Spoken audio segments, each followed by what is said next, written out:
So I want to ask the Canadians who clicked on this video right now a question. Are you guys anxious right now about what's going on with our neighbors? And when I say anxious, it doesn't mean that, totally freaking out. What I'm talking about is going about your day to day, but having it in the back of your mind that, hey, something might actually happen. Or maybe not happen, but something has definitely changed. Unfortunately, a big portion of my inner circle is handling everything a little bit too apathetically right now. In other words, they just really don't care. So I rely on the community and the viewers to kind of help me keep in check. But today, I have a report from CBC that shows that 4 out of 5 Canadians are anxious about the situation going on. And it's not just us citizens. Susan Holt, the Premier of New Brunswick, is also anxious because ICE is on their doorstep. In a weird way, it is normal to feel anxious, because at least that means we're aware. Not like those Canadians who really don't give a crap. I also have a short report on the FIFA World Cup, and the boycott movement is actually really starting to grow. I haven't covered the FIFA topic too much. Part of it is because I really don't care about football. But I think at the same time as well, it does need visibility. So we'll get into all of this in today's video. The backdrop that you're seeing right now is from Ben, who took this photo in Kinsman Beach Park in Chemainus. I've been to Chemainus once. This was a long time ago in my early 20s.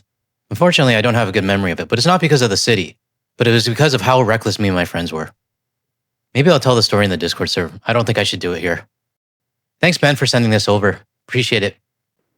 Now, before I start on my video, after you finish watching mine, I want you to head over to Todd Maffin's channel.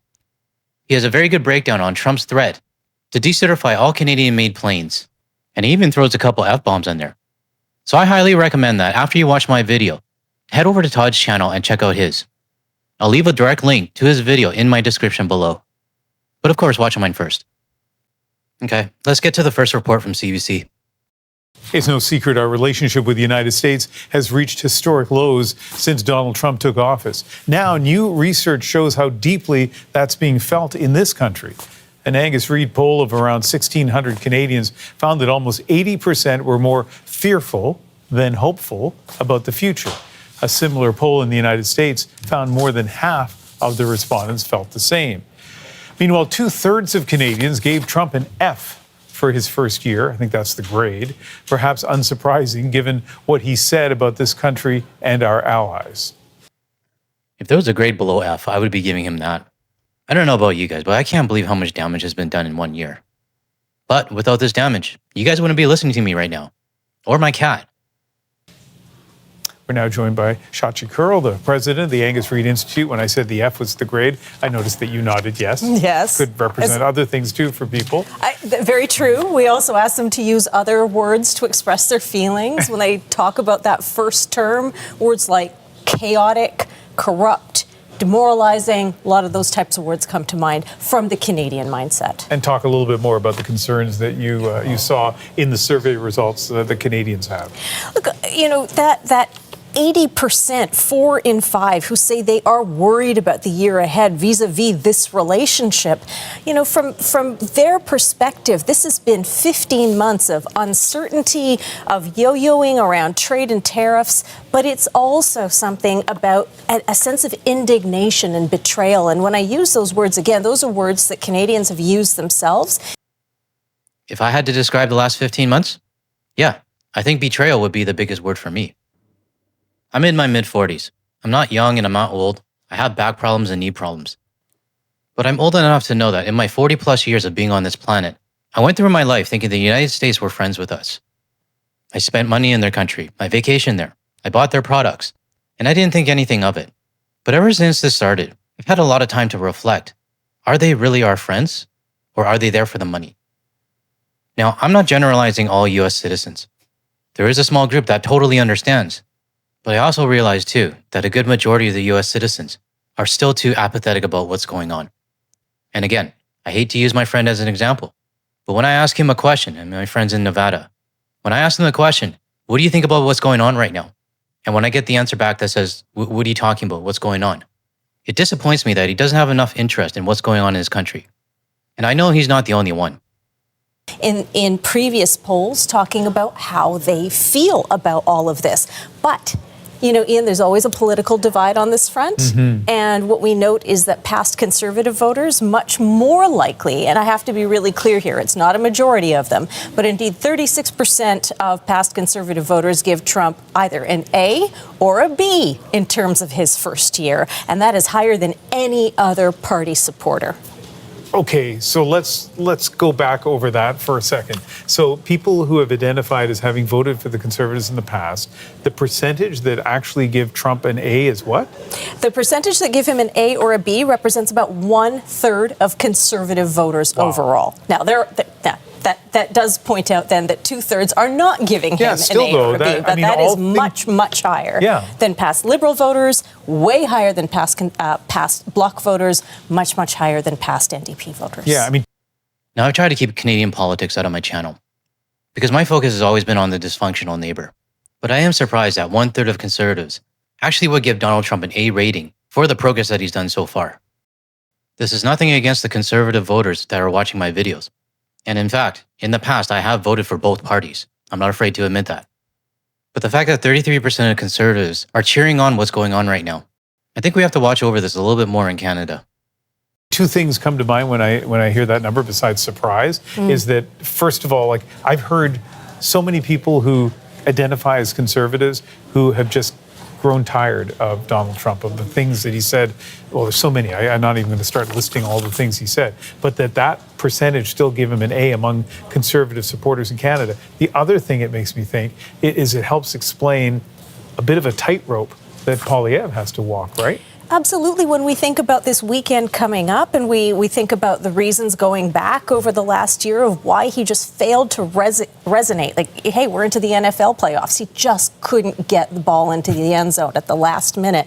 It had to do with an unwillingness on part of Poilievre to denounce Trump in really full-throated, we use that phrase, elbows up terms.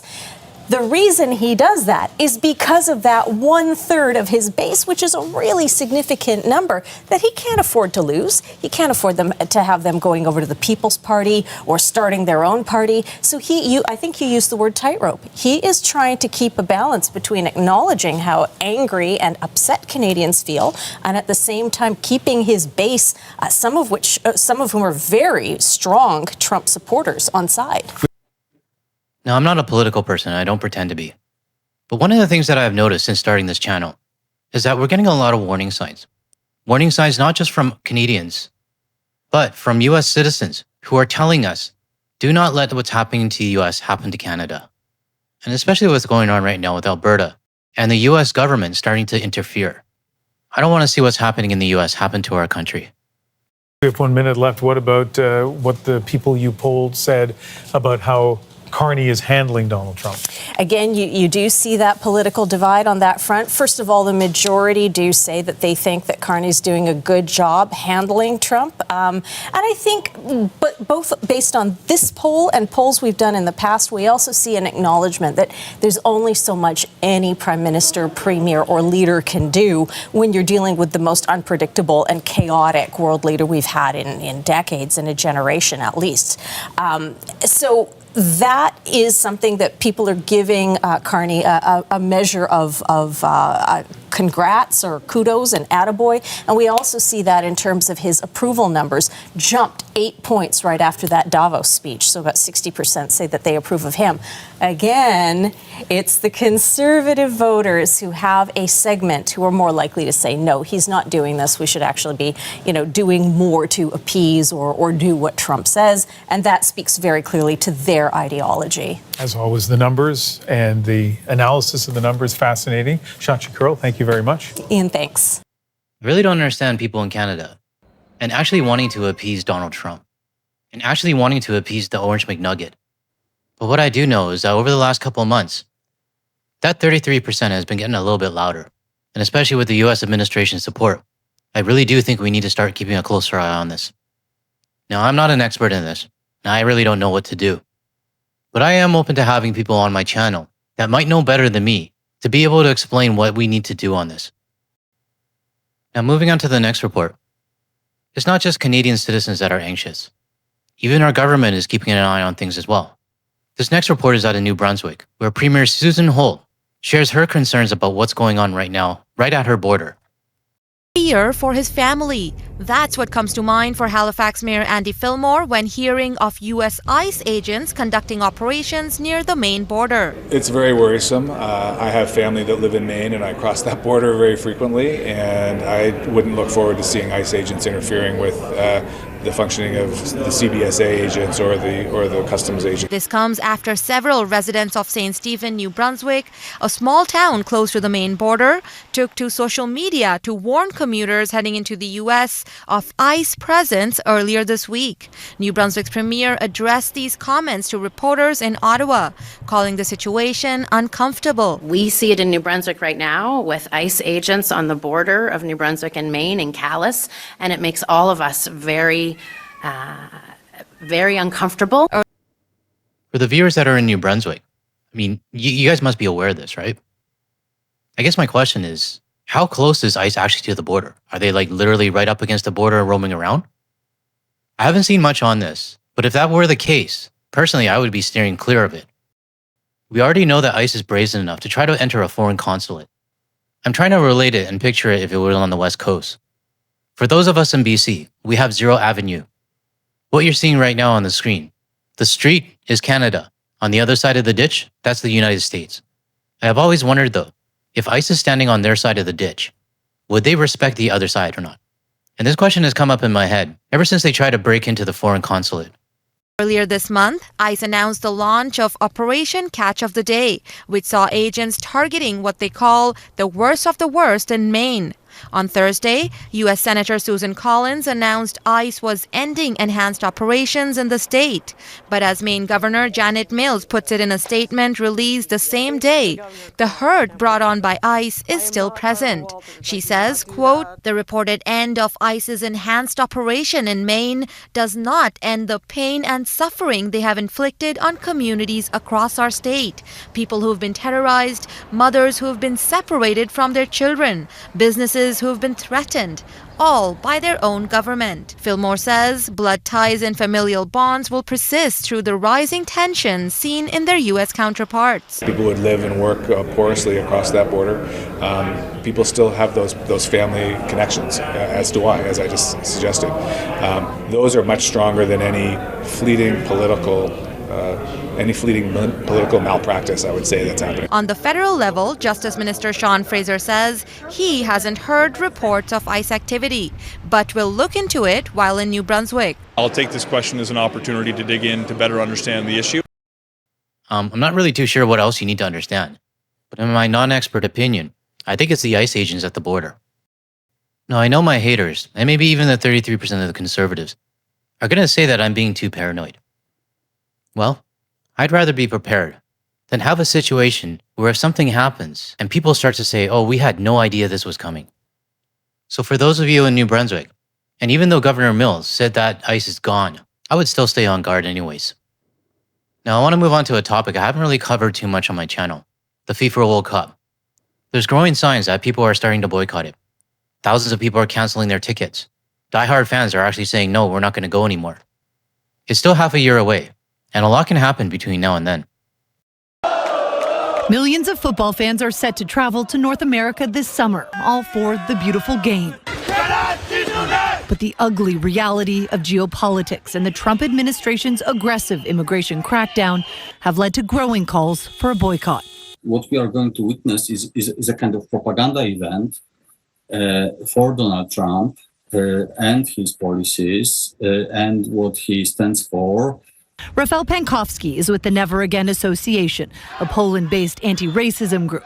He says the tournament will not be safe for visible minorities and will serve to validate Donald Trump's aggressive policies. Now, put aside all the stuff that's actually happening once you get into the United States, like ICE and whatever else. But the Orange McNugget has already made it more difficult for international tourists to get into the United States. Now, for us Canadians, nothing has really changed yet. But for anyone else around the world, I've already lost track of what kind of fees are now needed to go to the United States. There's a $250 waiver fee. There was another one. I can't remember.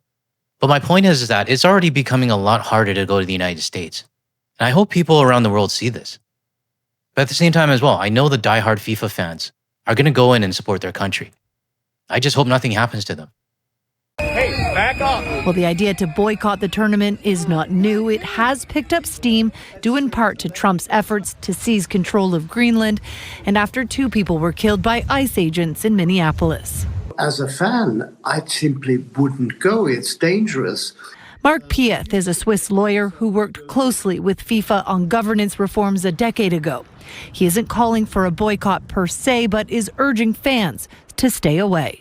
It's tragic that we have the U.S. now on the list together with Russia, China, Saudi Arabia, and so on, with autocracies, with dictatorships, and so on. That is just not something we were expecting. While a number of European football federations say they are not considering a boycott, activists hope their calls for one will at the very least bring attention to what they say is a dangerous situation in the United States. Now, like I said earlier, I have no interest in FIFA. I personally don't care if it actually goes or if it doesn't. But it's also because I think FIFA is a corrupt organization. I mean, who the hell would give the Orange McNugget a FIFA Peace Prize? How much more ass-kissing can you actually do? I mean, if FIFA gave the Orange McNugget a prize for being the most arrogant, narcissistic prick in the world, maybe I would have some respect for them. So in my opinion, and this is just me, I hope the FIFA World Cup in the United States is a total flop, and I hope nobody supports it. Let me know in the comments if you agree with me on this. Now, I just want to end this video with a bit of a message for those of you trying to reach me on email. I'm only one person, and on a daily basis, I'm getting about maybe anywhere from 20 to 50 emails a day. So unfortunately, I really just can't get to every single email that is sent to me. I'm bringing this up because somebody who has been emailing me just really sent a nasty message, which, I'm doing my best to be able to reply to everybody. But I simply can't do it, especially with a full-time job, a family, and even some downtime that I actually need. So while I will do my best to try to see if I can reply to as many as possible, I hope everybody can understand that it just physically isn't possible for me to reply to them all. But I do genuinely appreciate your support. Okay, that's all I got for today's video.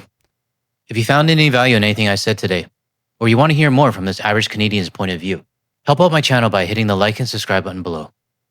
Thanks everyone. I'll see you in the next one.